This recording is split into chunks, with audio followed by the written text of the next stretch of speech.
3 biggest mistakes that calisthenics people make and how can you avoid them? Hello everybody, my name is Iris and welcome to this video. When people start training calisthenics, there are 3 big mistakes that almost all of them make, including myself in the past. Number 1, they go too fast. Number 2, they train too many skills at the same time. And number 3, they compare themselves too much with others. And this is probably the worst part that you can do. So let's look a little bit closer at problem number 1. If I say that people go too fast when they begin with calisthenics, you can see this in many different ways. One way, for example, is that people skip warm-up. They want to get started directly in their training with the hardest progressions. This in the long run leads to injuries, so you shouldn't do that. Another way in which you can see it is that they skip progressions. Skipping progressions is a very, very bad idea. Your body needs to adapt to the movement and these progressions are there to make it easier for you to adapt, so don't skip them. The result of all of this is in the end that the people get injured. So how can you avoid this? Well, basically my best solution for this is to find a coach, find somebody who can guide you through your trainings, especially in the beginning. This can be really helpful. There are online coaches as well. By the way, I'm doing this also, so if you're interested in online coaching, feel free to DM me on Instagram. You find my profile name right here.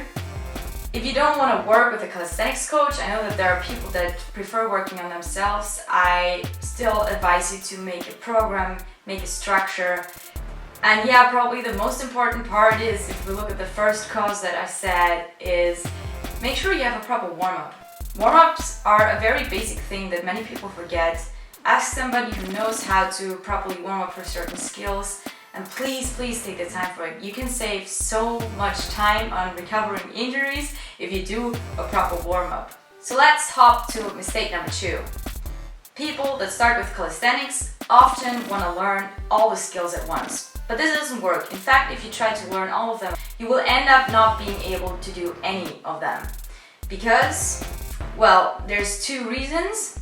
A, you probably won't have enough time to train all of them, and B, if you have enough time, you will get injured because you're trying so many things that your body is not yet used to that this won't have a nice result in the end. So what do I advise you in this case? Set priorities. I know setting priorities is hard, especially if you dream big and if you're like really motivated, but trust me, it's worth it.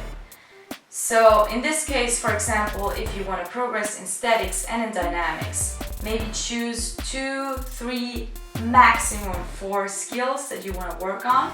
Choose the appropriate progression for them and appropriate basics for them. And you might also choose 1 or 2 dynamics. And in case you wonder how it's the best way to structure your statics and dynamics training, remember I posted a video here on YouTube a few weeks ago. You find the link right here. Make sure to check it out, and I'm sure it's going to help you to get a nice structure in your training and be able to progress in different skills at the same time without injuring yourself. So that's the most important thing about mistake number 2. Now let's hop to mistake number 3. Mistake number 3, and it's my personal favorite: don't compare yourself too much with other people.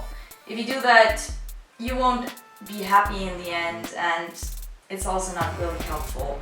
I know that many people in calisthenics are like, oh, you know, this guy learned it in 3 weeks, and why can't I do that? And then you start trying to go faster just because somebody else is already better than you. Ask the person, ask them for advice. Choose people that failed often. Choose people that took a long time to learn a skill. You might ask yourself now, why should I ask the loser and not the one that had it in 3 weeks? A person that knows all the different ways to fail has the best solutions. So choose a person that took a while to learn a skill. Also, you have to keep in mind that different people have different stories and different bodies. So there's no sense in comparing yourself with anybody else because you don't have the same body as them. You don't have the same story as them. Maybe they have been doing a sport before that helped them gain muscles in a similar way as you need for calisthenics. So there's no sense in comparing yourself with somebody else. Alrighty, so these were the 3 biggest mistakes that calisthenics beginners make. Let's sum them up one more time. Number 1, don't go too fast. If you go too fast, get yourself a program or a coach. Number 2, don't learn all the skills at the same time. Set priorities instead. And number 3, don't compare yourself with others. Use them as a source of inspiration and knowledge. So yeah, that's it from my side. Remember to subscribe to my channel if you haven't yet. Like this video and share it with your friends. And other than that, in case you're looking for an online coach, feel free to hit me up on Instagram. It's at iris_easy, or write an email to coaching@iriseasy.com. There are also plenty of other good online coaches. If you're searching for a man to coach you, you can also ask me. I know a couple of really good calisthenics coaches, so let me know. So that's it. I hope I'm gonna see you again. Have a good day and see you next time. Bye bye.